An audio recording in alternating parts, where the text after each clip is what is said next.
बिस्मिल्लाहिर्रहमानिर्रहीम। अस्सलाम वालेकुम viewers, welcome to my channel. उम्मीद करती हूँ इंशाल्लाह सब ठीक ठाक होंगे। आज मैं आप लोगों के साथ खीर की रेसिपी शेयर करने लगी हूँ। ये बहुत ही आसान, बहुत ही मज़ेदार, बहुत ही जल्दी बन जाती है। तो चलाएं इसे बनाना स्टार्ट करते हैं, वो भी मेरे स्टाइल में। यहाँ पे मैंने 2 लीटर मिल्क ली है और यहाँ पे मैंने 1 कप चावल लिए हैं और इन्हें मैंने हाथ से जो है क्रश कर लिए हैं। और अब हम इन्हें दूध में डाल देंगे और इसे अच्छे तरीके से मिक्स कर लें। अब हम दूध पे बॉयल आने देंगे। चम्मच जाओ आप लोग हिलाते रहें। मीडियम लो फ्लेम पे आप लोगों ने इन्हें पकाना है। ये देखिए, इस पे बॉयल आ गया।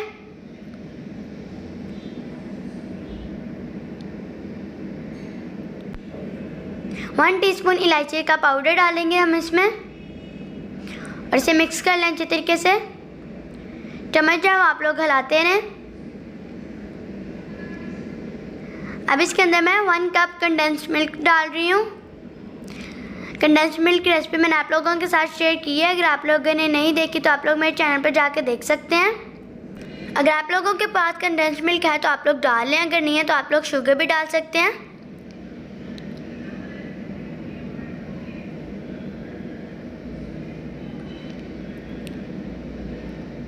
कंडेंस्ड मिल्क मीठा होता है, लेकिन मैंने चखा था शुगर थोड़ी कम थी, तो इसलिए मैं इसके अंदर 4 टेबलस्पून शुगर डाल रही हूँ। आप लोग अपने टेस्ट के मुताबिक इसमें शुगर डाल सकते हैं। अब इसे अच्छे तरीके से मिक्स कर लें।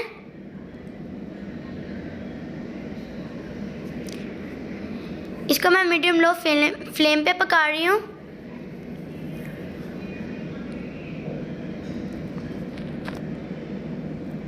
इसके अंदर मैंने बादाम और काजू कट के डाल दिए हैं।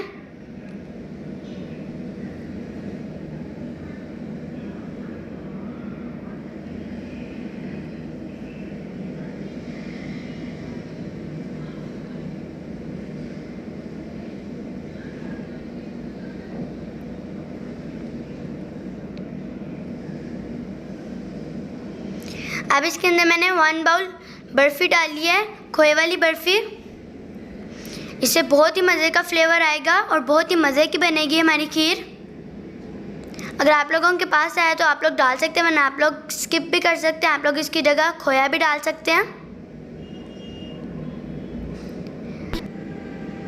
ये देखिए, हमारी खीर जो है वो थिक हो रही है। अब हम इसे बस 1-2 मिनट और पका लेंगे और फ्लेम ऑफ कर देंगे।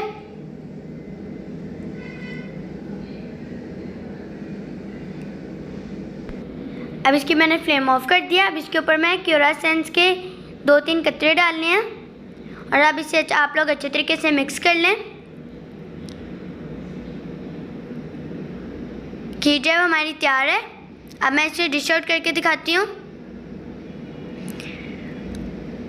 अगर आपको मेरी वीडियो अच्छी लगे तो मेरी वीडियो को लाइक करें, शेयर करें अपने फ्रेंड्स फैमिली मेम्बर्स के साथ, और मेरे चैनल को सब्सक्राइब करें, बेल आइकन को क्लिक करें ताकि मेरे हर आने वाली नई वीडियो आप तक पहुँचे। मुझे कमेंट बॉक्स में ज़रूर बताइएगा कि आपको मेरी वीडियो कैसी लगी। अब मैं खीर की गार्निश के लिए मैंने इसके ऊपर कटे हुए बादाम और जो पिस्ता है वो मैंने कटा हुआ डाल रही हूँ। आप लोग इस रेसिपी को ज़रूर ट्राई कीजिएगा। मुझे कमेंट बॉक्स में ज़रूर बताइएगा कि आपको मेरी रेसिपी कैसी लगी। ये खीर बहुत ही मज़े की बनी है। ये जितनी देखने में मज़े की लग रही है उससे कहीं ज़्यादा ही खाने में मज़े की है। उम्मीद करती हूँ आपको मेरी वीडियो अच्छी लगी होगी। इंशाल्लाह फिर एक नई वीडियो के साथ आऊँगी। तब तक के लिए अल्लाह हाफिज़।